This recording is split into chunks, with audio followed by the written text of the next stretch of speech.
আসসালামু আলাইকুম। ইউনূস সরকার তো আসলে বাংলাদেশের সংবিধান, আইন, কানুন কোনো কিছুই তোয়াক্কা করেনি। আর সবচেয়ে বড় যে বিষয়টা হচ্ছে যে সে আইন কানুন কোনো কিছু নিয়ে তার কোনো মাথা ব্যথাও ছিল না। কারণ সে এসেছিল, সে অনেকটা রাজার মতো, অর্থাৎ রাজার শাসনের মতো দেশ চালিয়েছে। যখন যেভাবে মনে হয়েছে সেভাবে আইনের অধ্যাদেশ জারি করেছে, যখন যেভাবে ইচ্ছা করেছে যে আইনকে তার নিজের মতো করে চালিয়েছে। কিন্তু বাস্তবতা হচ্ছে যে আধুনিক বিশ্বে রাষ্ট্র যেভাবে চলে সেটাকে বলা হয় যে রাষ্ট্র একটা নির্দিষ্ট নিয়ম নীতি মেনে চলে। আর সেই নিয়ম নীতির মধ্যে চলতে গেলে তাকে একটা আইন কানুনের মধ্যে চলতে হয়, আর সেই আইন কানুনকেই আসলে লিপিবদ্ধ থাকে সংবিধানে।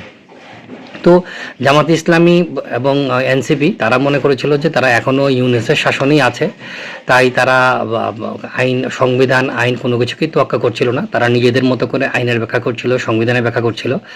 তো সেই ব্যাখ্যা, আইনের ব্যাখ্যা এবং সংবিধানের ব্যাখ্যা করতে গিয়ে তারা যে ঘটনাটি ঘটিয়েছে, যে একটা আমি ডামি নির্বাচন না, এটা আসলে ভাইবাদা নির্বাচন এবং ম্যানেজ নির্বাচনের পরে তারা যখন শপথ অনুষ্ঠানে গেল, যে শপথ অনুষ্ঠানে গিয়ে তারা দুইবার শপথ পাঠ করলো। এবং এই দুইবার শপথ পাঠের বিষয়টা আসলে এনেছিল এই জামাত ইসলামী এবং এনসিপির আলী রিয়াজের মাথা থেকেই। তারা সেটাকে দুইবার শপথ পাঠ করিয়ে তারা যেই জটিলতার মধ্যে পড়লো, এখন বোঝা যাচ্ছে যে আইনগতভাবে তারা বড় ধরনের একটা বিপদে পড়তে যাচ্ছে। তো ব্যারিস্টার তানিয়া আমির উনি বলেছেন, দ্বিতীয় শপথ গ্রহণের ফলে জামাতের প্রথম শপথ সংবিধান অনুযায়ী বাতিল বলে গণ্য হবে। ব্যারিস্টার তানিয়া আমির বলেন, সংবিধান সংস্কার পরিষদের কোনো বিধান সংবিধানে নেই, তাই এই জন্য শপথ গ্রহণের কোনো সুযোগ নেই।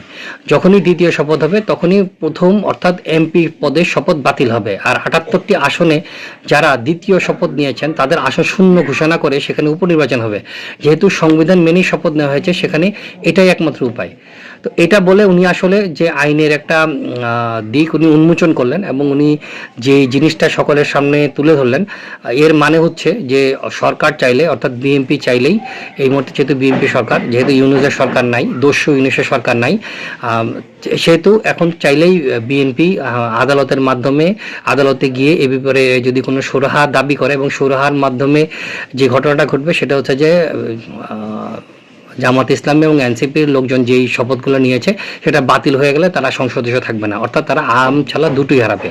তারপর উপনির্বাচন হবে এবং এই উপনির্বাচনে যদি আওয়ামী লীগ অংশগ্রহণ করে, যেই এলাকাগুলোতে জামাত ইসলামী এবং এনসিপির লোকজন জয়লাভ করে এসেছে, এর ভিতরে অনেকগুলো অঞ্চলে বিএনপি তার আসন ফিরে পাবে।